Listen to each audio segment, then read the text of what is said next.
자, 잠언 말씀 보겠습니다. 잠언 30장 1절로 3절입니다.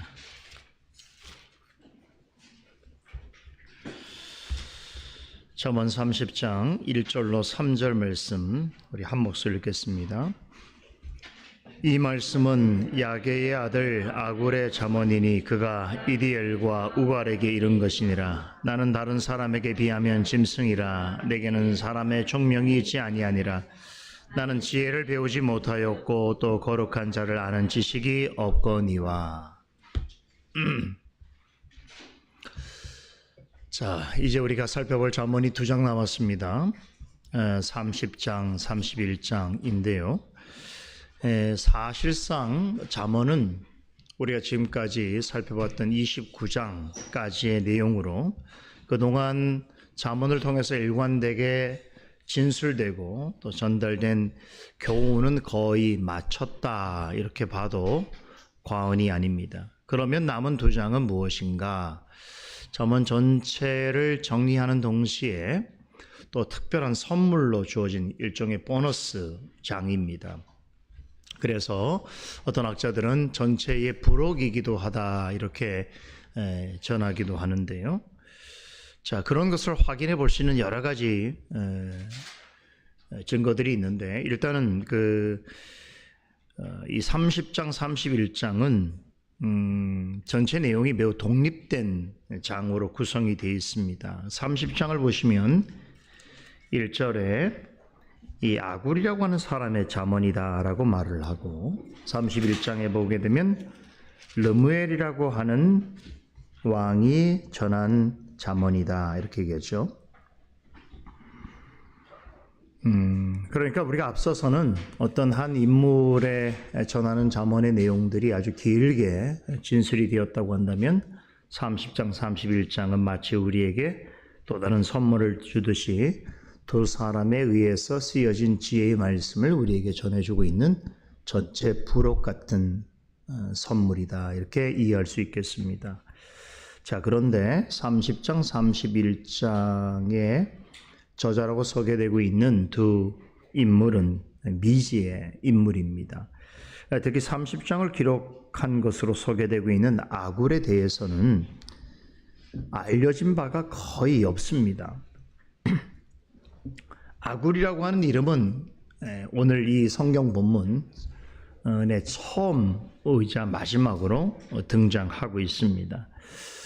여러 학자들이 이 아굴이라는 인물에 대해서 여러 가지 추측을 합니다. 솔로몬의 측근 중에서도 솔로몬과 함께 늘 시편을 읽었던 선자 중에 한 사람이다라고 하는 주장도 있고 또 하나님의 신탁을 받아서 전달하는 선지자 같은 인물이었다라고 주장하는 이도 있고 또 유대주의 학자들 중에서는 이 솔로몬의 알려지지 않은 이름이다라고 해서 30장 역시 아굴이라고 하는 다른 이름으로 기록된 솔로몬의 저작이다 이렇게 주장하기도 합니다만 아직까지 정확하게 밝혀진 것은 없습니다. 자, 1절에 아굴과 함께 언급되는 사람이 있죠. 이디엘과 우갈이라고 하는 인물도 마찬가지입니다. 내용상으로 보자면 아굴의 자녀이거나 아니면 제자겠지요. 그러나 성경은 더 이상의 설명을 우리에게 하지 않습니다. 그래서 이런 사람들에 대해서 우리는 알 길이 없는 것이죠. 자, 이 부분도 중요합니다. 성경에는 자세히 언급하지 않는 부분도 있다는 것입니다. 그런 점에 대해서 우리는 어떤 태도를 취할 것인가?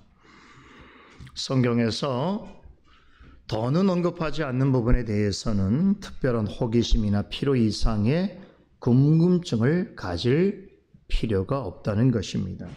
성경이 말씀하고 가르치는 데까지 아는 것으로 충분합니다. 자, 그럼에도 한 가지 기억할 것이 있는데 이 아굴의 잠언이라고 불리는 30장은 여전히 앞서 우리가 살펴봤던 잠언의 여러 말씀들처럼 성령의 영감으로 기록된 하나님의 말씀입니다. 그래서 우리는 아굴이라는 인물을 정확하게 알 수는 없지만 그의 입술을 통해서 성령께서 우리에게 전해주시는 하나님의 지혜의 말씀을 우리는 귀담아 들어야 할 것입니다. 재미있는 것은 오늘 살펴보게 될 잠언 30장의 첫 번째 단락을 보면 기존에 우리가 잠언을 통해서 살펴보았던 형식과 조금 다르게 기록되어 있지요. 자, 보통 우리가 그동안 살펴봤던 잠언은 첫 부분부터 하나님의 지혜에 관해서 설명하지요. 그래서 이것이 하나님의 지혜다라고 하는 방식으로 하나님의 지혜를 소개하고 있습니다. 그런데 본장은 지금까지 우리가 살펴보았던 내용과는 전혀 다르게 이 지은이 자신이 자신의 어리석음에 관하여서 고백하는 내용으로 시작하고 있다는 것입니다. 성경을 볼 때는 이런 관찰력이 있어야 돼요. 성경을 한글로 줄줄 읽는다고 물론 그것도 중요해요.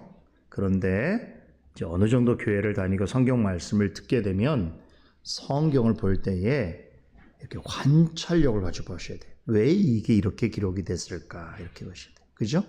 뭐 물론 그렇다고 해서 그걸 모든 걸 알 수 있는 건 아니지만 하나님의 왜 이 성경을 기록하여 우리에게 주시는 방식이 어떠한가에 대해서 우리는 늘 주의 깊은 관찰과 또 성숙된 이해를 가지고 성경을 봐야 됩니다. 그러니까 지금 잠언을 우리가 그동안 쭉 볼 때의 형식이 있는데 그 형식하고는 매우 독특한 방식으로 30장이 기록되어 있다는 것을 우리는 확인해야 하는 것이죠. 2절 3절을 다시 봅니다. 이 아굴이 이디엘과 우갈에게 뭐라고 이릅니까? 나는 다른 사람들에 비해서 짐승이라 내게는 사람의 총명이 있지 아니하니라 나는 지혜를 배우지 못하였고 또 거룩한 자를 아는 지식이 없다라고 하지요. 여러분은 이 말이 어떻게 들립니까? 자, 아굴이라고 하는 사람이 30장의 지은인데 자신이 다른 사람에 비해서 짐승 같다라고 고백을 하죠. 그 이유를 사람의 총명이 자신에겐 조금도 있지 아니하고 지혜를 배운 적이 없어서 하나님에 관한 지식이 단 1도도 없다 이렇게 전합니다. 만일 아굴의 말이 문자 그대로의 진실이라면 정말 아굴이 그런 사람이라고 한다면 우리가 이것을 하나님의 지혜라고 생각하는 것 자체가 모순이 되겠지요. 그렇죠. 지혜가 없는 사람이 지혜를 말하고 있는데 그것을 하나님의 지혜라고 받아들이는 것은 모순된 일이 되는 것이겠죠. 또한 만일 이 아굴의 이 말을 문자 그대로만 우리가 받아들인다면 과연 아굴의 잠언이라고 하는 이 성경을 과연 하나님의 말씀으로 우리가 인정할 수 있겠는가라고 하는 의문도 생깁니다. 자, 1절에 언급된 인물들은 수수께끼 같은 존재들입니다. 그런데 2절과 3절의 표현은 하나의 비유이면서 일종의 과정법인 것입니다.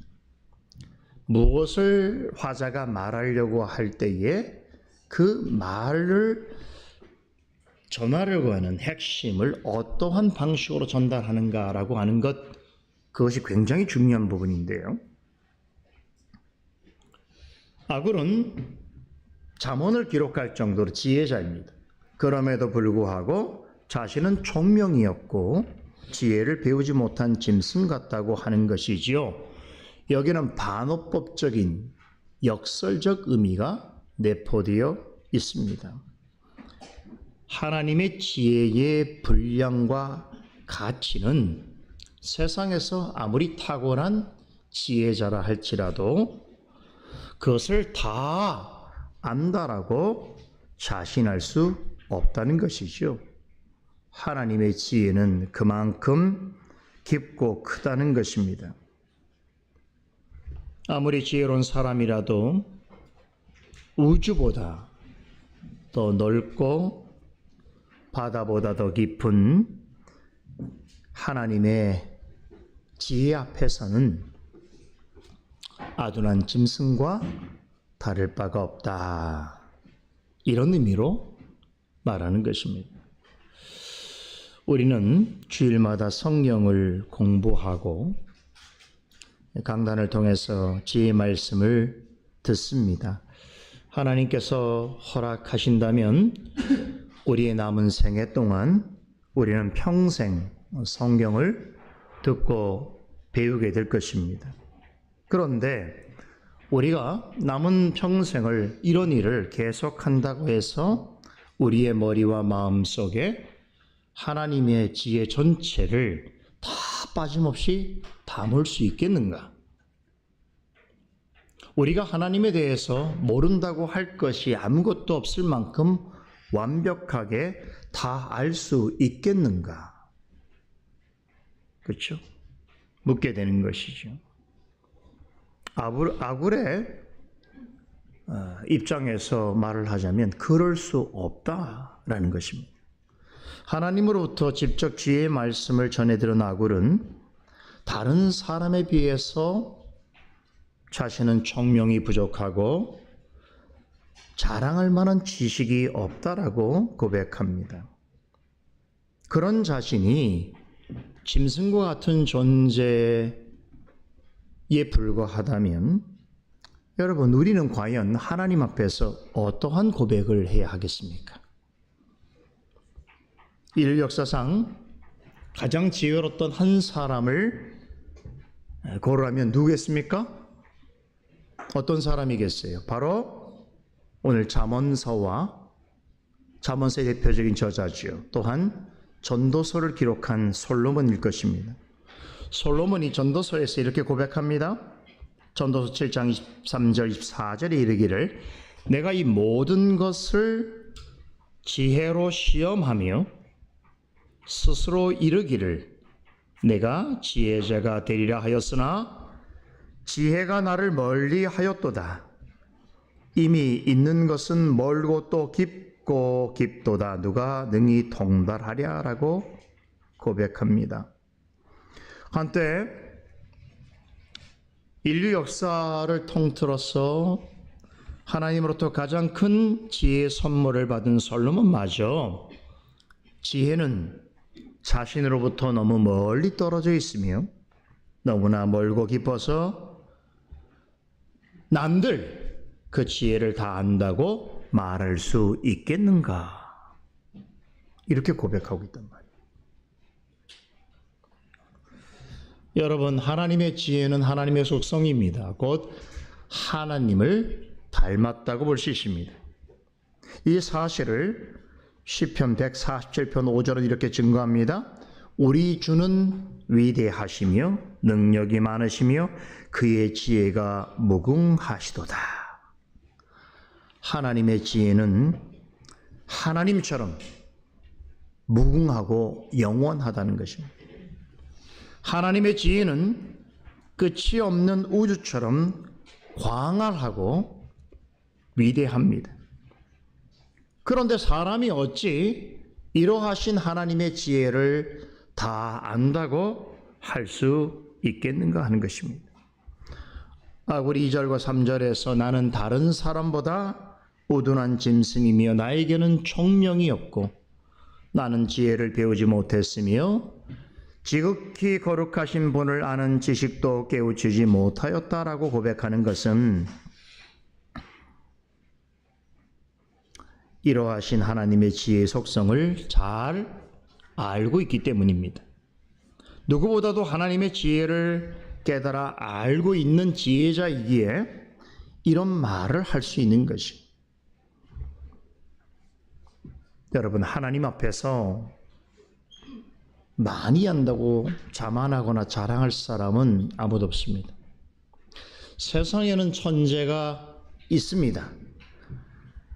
다양한 분야에 천재들이 있습니다.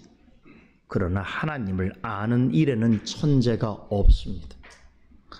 신학에도 천재는 없습니다. 그걸 아셔야 돼요. 그래서 어쩌면 하나님 앞에 나와 있는 우리 모두는 가장 공평한 자인지도 몰라요.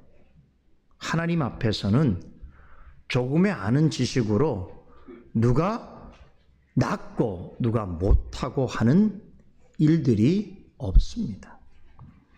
상대적으로는 누가 누구보다 더 많은 성경 지식을 가지고 있고 신학에 대해서 좀 안다고 할 수 있을지언정 영원하신 하나님의 지혜 앞에서는 자랑할 것이 없다는 거죠.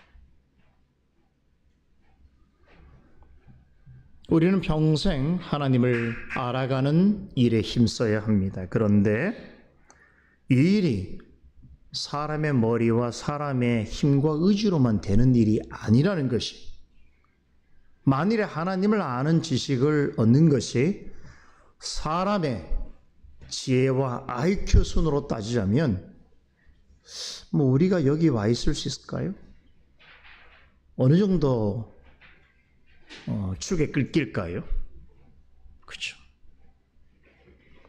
그렇게 머리가 좋고 사회적으로 높은 위치에 있는 사람도 하나님 말씀을 하나도 깨우치지 못하는 이가 있는가 하면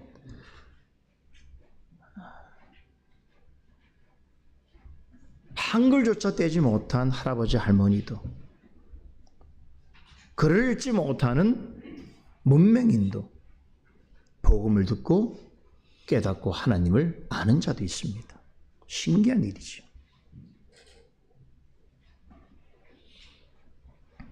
그래서 하나님을 알아가는 일은 하나님의 은혜가 있어야 돼요. 교회에서도 보면 꼭 하나님을 아는 지혜가 학력이나 그 사람의 사회적인 지위와 관련되어 있지 않다는 걸 좀 목사로서 깨닫습니다. 그렇지 않아요. 어린아이들, 아주 깊은 이해를 갖지 못하는 자들도 순전하고 순수한 믿음을 가질 수 있습니다.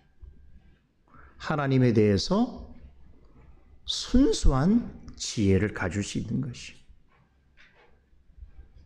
그래서 하나님을 아는 지식을 추구하는 일에 있어서는 항상 겸손함이 필요한 것이. 오늘 내가 목사님이 하는 말이 뭔가 한번 들어보자, 오늘 내가 알고 있는 내용과 얼마나 차이가 있는가 한번 확인해 보자라고 하는 심보로 교회를 찾는다면 그냥 짐승 같은 자라는 거예요. 하나님 앞에서. 그죠? 그럴 수가 없는 것이.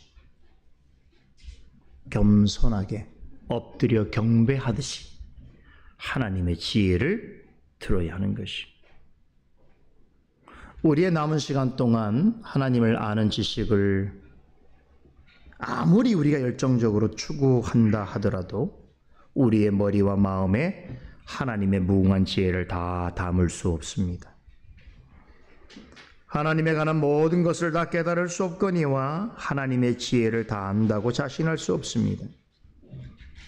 우리가 하나님에 대해서 알 수 있는 것은 하나님이 드러내 주시는 은혜,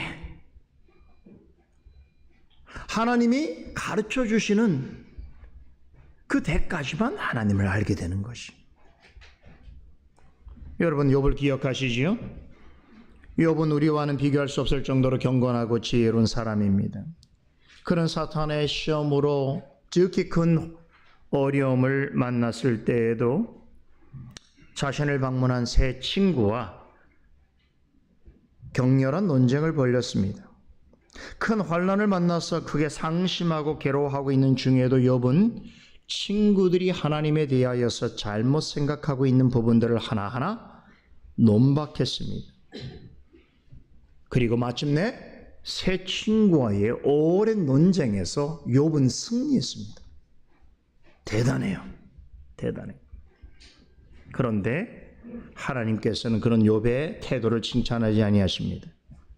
그리고 나서 세 친구와의 오랜 논쟁을 마치고 하나님께서 누구를 보내셔요? 엘리후라고 하는 사람을 보냅니다. 그리고 그의 입을, 욥의 입을 닫아버립니다. 세 친구와 논쟁할 때는 사실은 세 친구보다 욥의 발언이 훨씬 많아요.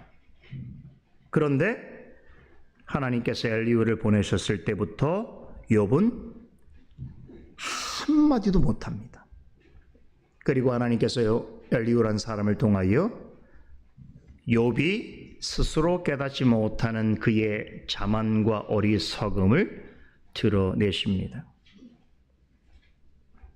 그리고 마침내 하나님께서 등장하셔서 두 번의 설교를 직접 하십니다. 그때까지도 욥은 아무 말도 못합니다. 그렇게 하나님께서 전해주신 말씀을 들은 후에야 욥기의 대미를 장식하는 마지막 부분에서 욥이 드디어 입을 뗍니다. 그 내용이 42장에 기록되어 있는데 42장 초두에 그가 드디어 입을 떼면서 한 말이 뭔지 아세요? 이렇게 말합니다. 오 하나님, 저는 잘 알지도 못하면서 감히 주님의 뜻을 흐려놓으려 했습니다. 깨닫지도 못하면서 함부로 많은 말을 하였습니다. 저 스스로 헤아리기 어려운 말들을 너무나 많이 짓거렸습니다. 라고 자백하면서 티끌과 재를 뒤집어 쓰면서 회개합니다. 욥이 그랬단 말이에요. 욥이.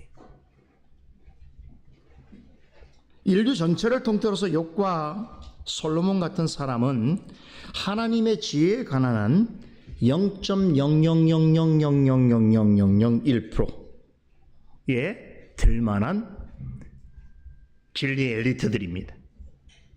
하지만 이분들마저 하나님 앞에 설 때에 자신의 아둔함과 더불어 자신이 가진 지식의 별 볼 일 없음에 대해서 절절하게 고백할 수밖에 없었습니다.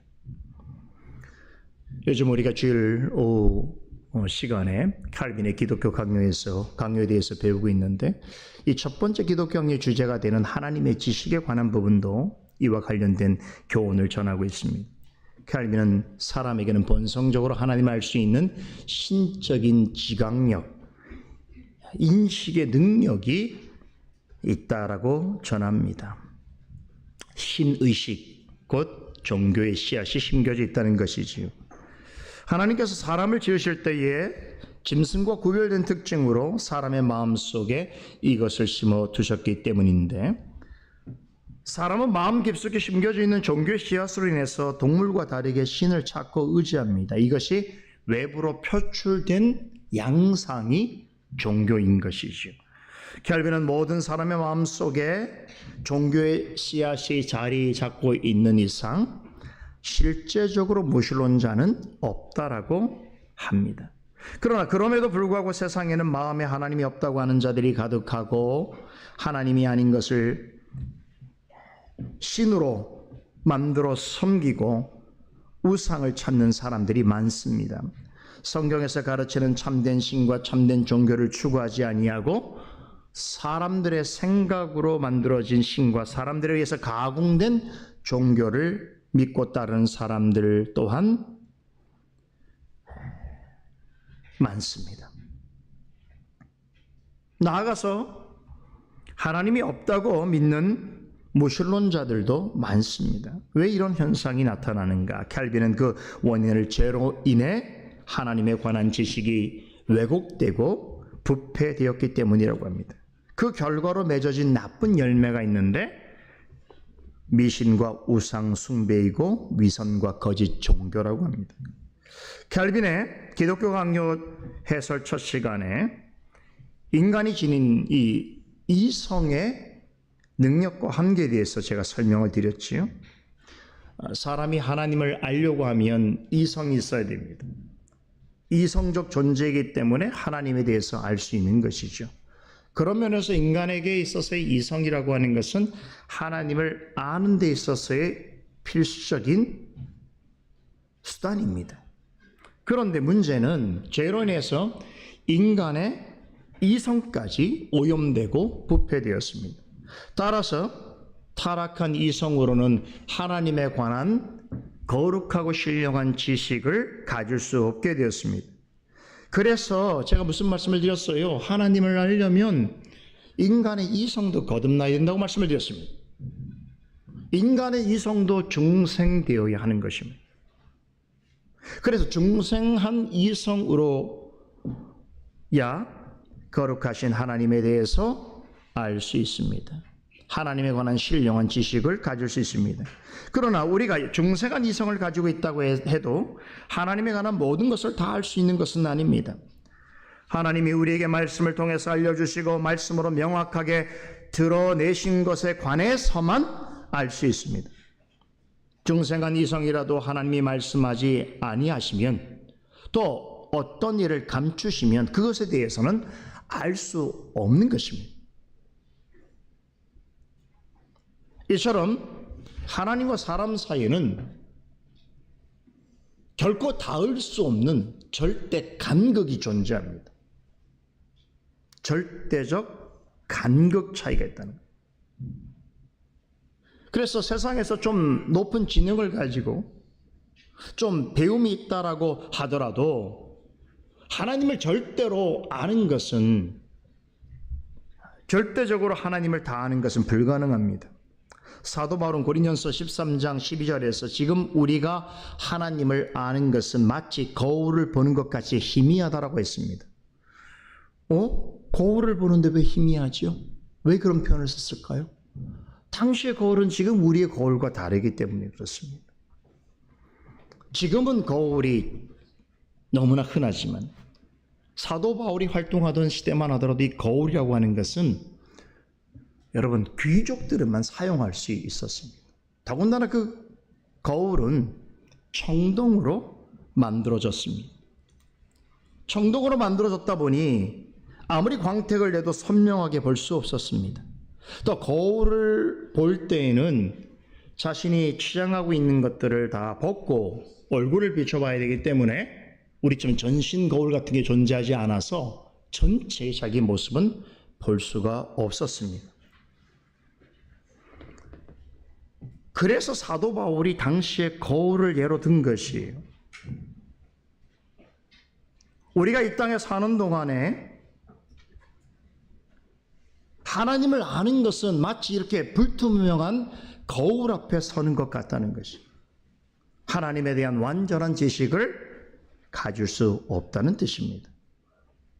그럼 언제쯤 우리가 하나님을 온전히 다 알 수 있는가? 사도 바울은 이렇게 답합니다.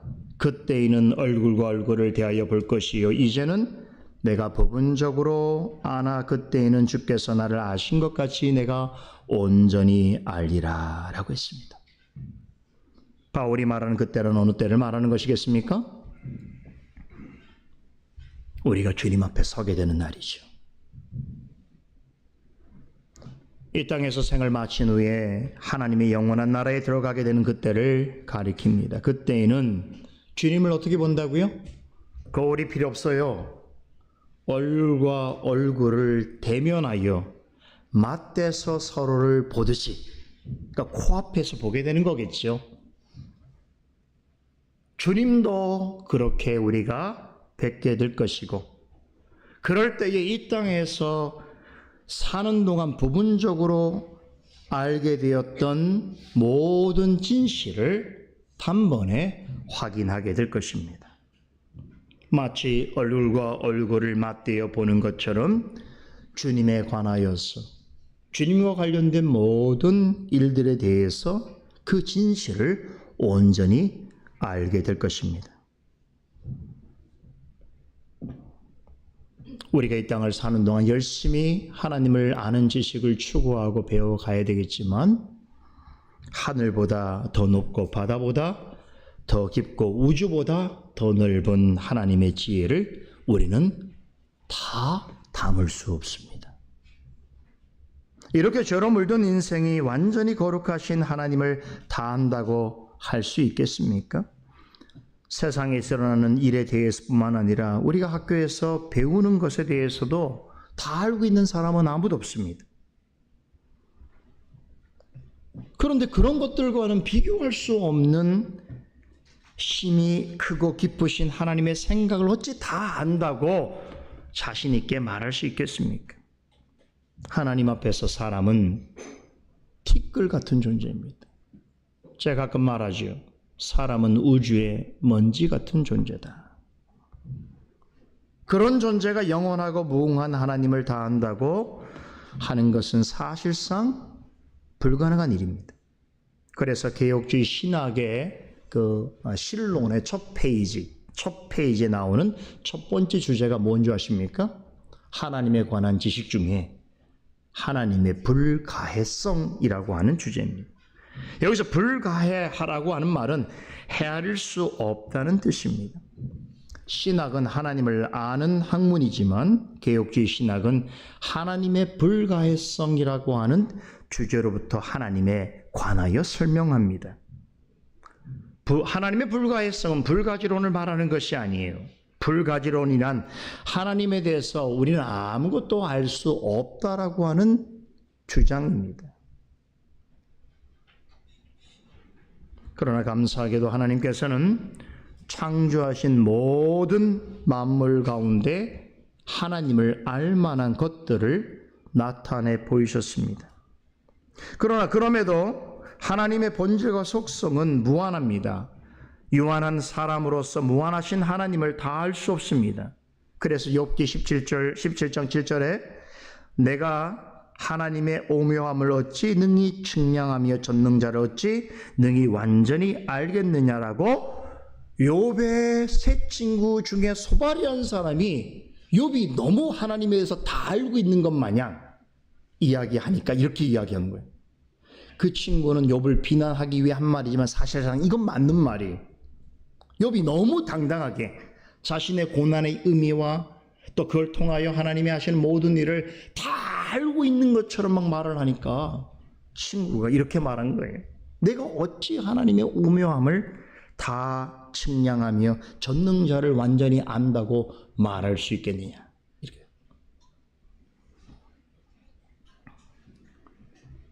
여러분, 욥 같은 이가 이런 말을 들을진데 우리는 어떻겠습니까? 잠언의 대미를 장식하는 특별 부록으로 주어진 말씀은 지혜자인 아굴이 내게는 총명이 부족하고 나는 지혜를 배우지 못하였으므로 거룩하신 자를 아는 지식이 없다라고 하는 고백으로 시작합니다. 이 잠언의 마지막 교훈은 이렇게 하나님의 불가해성에 대해서 언급합니다. 그러나 다시 한번 말씀드리지만 하나님의 불가해성이라고 하는 것은 하나님에 대해서 우리가 알 수 없다라고 하는 의미가 아닙니다. 오히려 하나님의 지식은 전적으로 하나님께 의존되어 있다는 것을 강조하고 있습니다.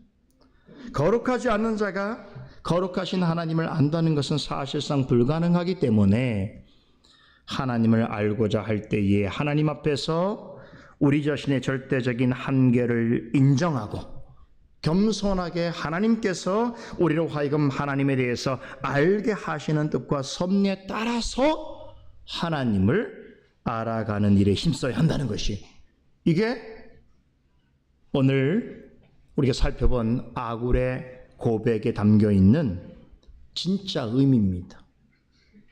그렇기 때문에 하나님을 알고자 할 때에 말씀이 강조될 수밖에 없습니다.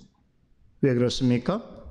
성경을 통해 계시해 주는 말씀을 통해서만 하나님을 바르고 진실되게 알 수 있기 때문입니다. 그러기에 하나님을 참되게 알고자 한다면 어떻게 해야 될까요? 바른 말씀이 선포되는 자리로 나와야 합니다. 어리석음을 고집하지 마세요. 성경을 한글로 읽을 줄 안다고 하나님의 뜻을 다 안다고 생각하면 안 됩니다. 와서 들으셔야 돼요. 듣고 깨달아야 돼요. 그런 자리를 소망해야 돼요. 그런 자리를 귀하게 여겨야 돼요. 그런 자가 하나님 앞에 지혜로운 자인 것을 믿으시기 바랍니다. 기도하십시다.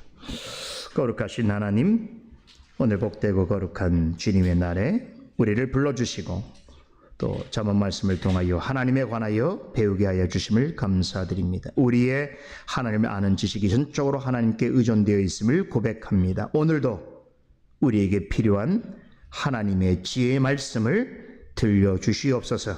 그 지혜로 주님 앞에 온전하게 서는 주의 백성들 되게 하여 주시옵소서. 예수 그리스도 이름으로 기도드리옵나이다. 아멘.